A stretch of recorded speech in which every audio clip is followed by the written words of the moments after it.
આવું જો ગરમીના સમયમાં આપણે કરવા જઈએ તો આ મુશ્કેલીઓ વધી શકે અને કોઈનો જીવ ના જાય એની આપણે કાળજી રાખવી પડે. બીજું, ગરમીનો સમય હોય ત્યારે પછી તમને સવારે 8 વાગે અને સવારના 6 વાગ્યાની વચ્ચે ગરમીનો ઘણો મોટો ફરક પડતો હોય છે અને એના કારણે જેમ બેચ મોડી થાય એમ ફેલ્યોર થવાની શક્યતા વધારે રહેતી હોય છે. એટલે સવારના 8:30 સુધી પરીક્ષા પૂરી કરી શકીએ અને ગરમીથી ઓછામાં ઓછી ગરમીમાં પૂરી કરી શકીએ એ રીતે આપણે આયોજન કરવા માગીએ છીએ. એટલે કાં તો આપણે ઓક્ટોબરમાં કરીશું જો ત્યારે ગરમી ઓછી હશે તો, નહીંતર આપણે દિવાળી 1 નવેમ્બરે છે એટલે 15 નવેમ્બરે આપણે આ પરીક્ષા શરૂ કરશું અને આપણે કેટલી અરજી આવે છે એના આધારે આપણને ખબર પડશે કે કેટલો સમય આપણે આ પરીક્ષા લેવામાં થશે. ગયા વખતે 3 ડિસેમ્બરથી 29 જાન્યુઆરી એટલે લગભગ 2 મહિના જેટલો સમય હતો. આ વખતે આપણે જે સંમતિપત્રકની પ્રથા શરૂ કરી છે એટલે આપણે જો સંમતિપત્રક એડવાન્સમાં માગશું તો કદાચ આ સંખ્યા ઘટશે તો આપણે નવેમ્બરની 15 તારીખથી ડિસેમ્બરના અંત સુધીમાં આપણે એમની તમારી શારીરિક કસોટી પૂરી કરી શકીશું એવું મને લાગે છે. જો સંમતિપત્રકના માધ્યમથી આપણે કરીએ તો આપણને કદાચ 15 દિવસ આપણે એમાં બચાવી શકશું. એટલે ડિસેમ્બર અંતની અંદર આપણે જ્યારે શારીરિક કસોટી પૂર્ણ થઈ જાય તો જાન્યુઆરી અંતની અંદર આપણે PSI અને લોકરક્ષક જાન્યુઆરી અંત એટલે ટૂંકમાં જાન્યુઆરી એન્ડથી માંડીને જાન્યુઆરી 30 તારીખથી માંડીને 15મી માર્ચે જ્યારે 10મા 12માની બોર્ડની પરીક્ષા શરૂ થાય એ પહેલાં આપણે PSI અને લોકરક્ષક બંનેની પરીક્ષા આપણે લેખિત પરીક્ષા લઈ શકશું એવું મને લાગે છે. હવે આપણે લોકરક્ષકની અલગ વાત કરીએ અને PSIની અલગ કરશું. તો લોકરક્ષકની આપણે ધારો કે ફેબ્રુઆરીની 15 તારીખની આજુબાજુ આપણે લીધી હોય તો આન્સર કીને બધું ફાઇનલ કરવામાં લગભગ 3-4 અઠવાડિયાનો સમય જતો હોય છે. એટલે માર્ચની 15 તારીખની આજુબાજુ આપણે એ કામ આન્સર કી ફાઇનલ કરીએ અને એ પછી આપણે જ્યારે રિઝલ્ટ ડિક્લેર કરીએ છીએ ત્યારે પછી 15 દિવસ આપવાની એવી જોગવાઈ છે કે જેમાં તમે તમારા ઓબ્જેક્શન રજૂ કરો છો.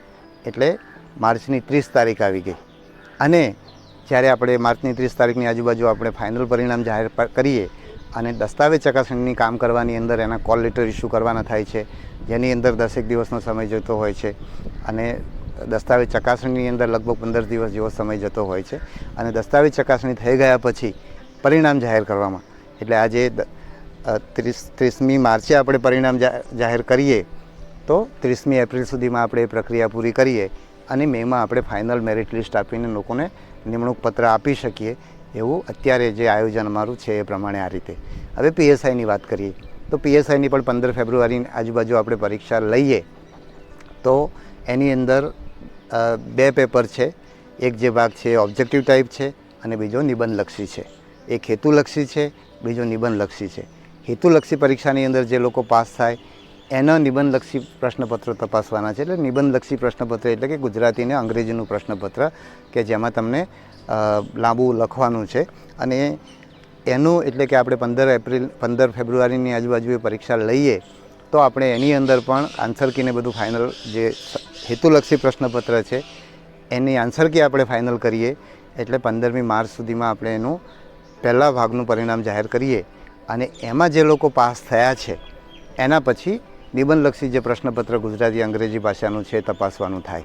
એટલે 15 માર્ચે આપણે એમનું પરિણામ જાહેર કરીએ તો અત્યારની જોગવાઈ એવી છે કે જે લોકોનું એમાં પાસ થાય છે પરીક્ષા બધાની લેવાની છે, નિબંધલક્ષી પ્રશ્નપત્ર પણ બધાનું લેવાનું છે અને એમાંથી જે લોકો પાસ થાય છે એ લોકોના જ પ્રશ્નપત્રો તપાસવાના છે.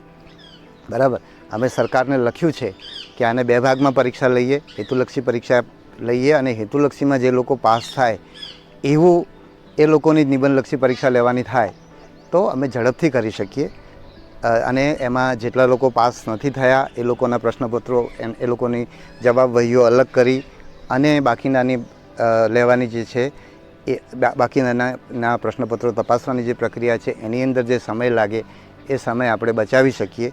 એટલે અમે સરકારને એવું સજેસ્ટ કર્યું છે જો નિયમોમાં ફેરફાર થશે તો પહેલો ભાગ આપણે હેતુલક્ષીનો પહેલો લઈ એનું પરિણામ બહાર પાડી અને પછી નિબંધલક્ષી પરીક્ષા લઈએ તો એ પરીક્ષા લેવાની પ્રોસેસ પણ સરળ બને અને બધાની જે લોકો પાસ નથી થયા એ લોકોએ એ પેપર આપવું પણ ના પડે. એટલે એ રીતનું થઈ શકે એટલે અમે સરકારને એ રીતની ભલામણ કરી છે. છતાં પણ અત્યારના નિયમ મુજબ આપણે જોઈએ તો 15 માર્ચની આજુબાજુમાં આપણે હેતુલક્ષીનું પરિણામ બહાર પાડીએ પછી જે લોકો પાસ થયા છે એવા લોકોનું આપણે નિબંધલક્ષી પ્રશ્નપત્ર તપાસવાનું થાય.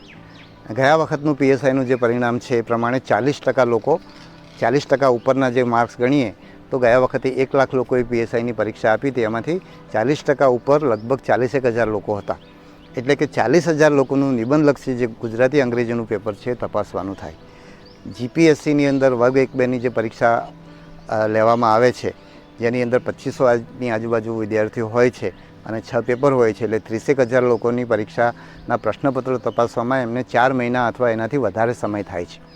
એટલે જો આપણે 15મી માર્ચ પછી એ પ્રશ્નપત્ર તપાસવાનું શરૂ કરીએ અને એને અલગ પાડીને તપાસવાનું શરૂ કરીએ તો આપણા કિસ્સાની અંદર 5 મહિના જેટલા સમયની આપણે તૈયારી રાખવી પડે. એટલે એપ્રિલ, મે, જૂન, જુલાઈ અને ઓગસ્ટ.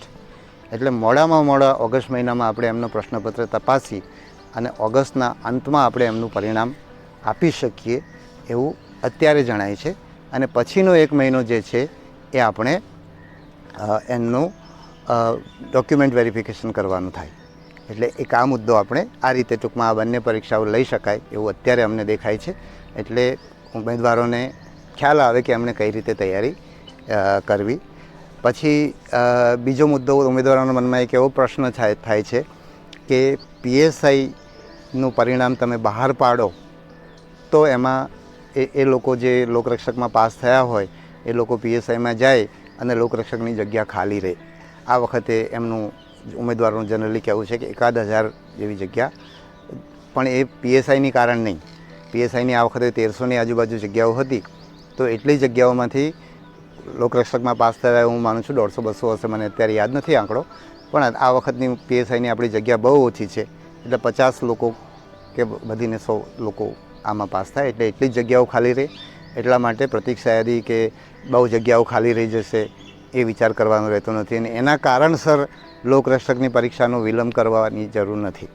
ગયા વખતે અમે જ્યારે લોકરક્ષકની પરીક્ષા 10મા-12માની પરીક્ષા થાય એ પૂર્વે, એટલે કે માર્ચની 7-8 તારીખની આજુબાજુ અમે લેવા માગતા હતા, પરંતુ લોકરક્ષકનું રિઝલ્ટ મોડું આપવું એવો વિચાર કરીને લોકરક્ષકની પરીક્ષા અમે 10મી માર્ચની આજુબાજુની જગ્યાએ 10મી એપ્રિલે લીધી. એટલે 1 મહિનો વિલંબ થયો અને પછી પણ આપણે ઘણો બધો વિલંબ કર્યો હતો, જેથી કરીને પીએસઆઈનું રિઝલ્ટ પહેલાં આવી જાય એવું બધું આપણે વિચારેલું. આ વખતે આપણે મને લાગે છે કે એનાથી બહુ ફાયદો થતો નથી.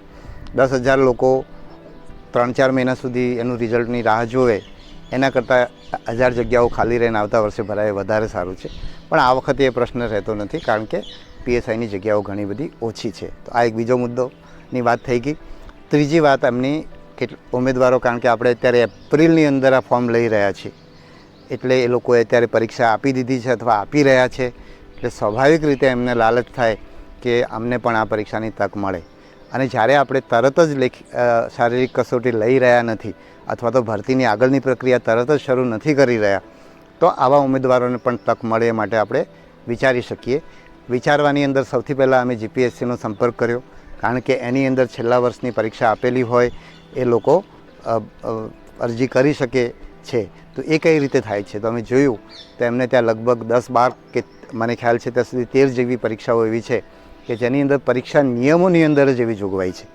એટલા માટે એ કિસ્સાની અંદર જે લોકોએ પરીક્ષા આપેલી હોય અને પરિણામ ના આવ્યું હોય તો એ લોકો અરજી કરી શકે છે.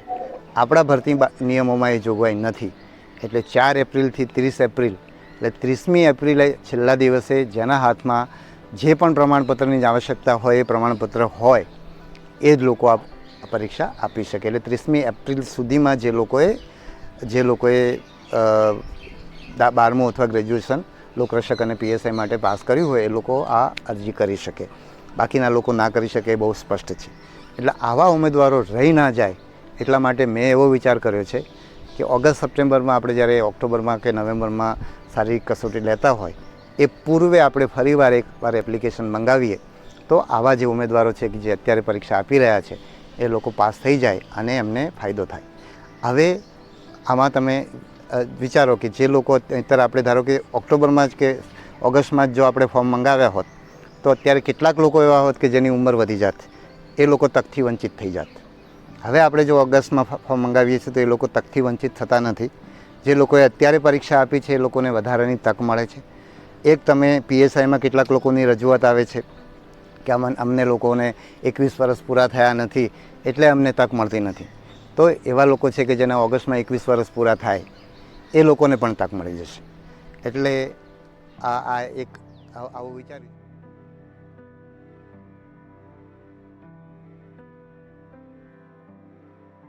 જે લોકોએ આ વર્ષે પરીક્ષા આપેલી છે અને એવા જ લોકોને આ તક મળશે. એટલે જે લોકો અત્યારે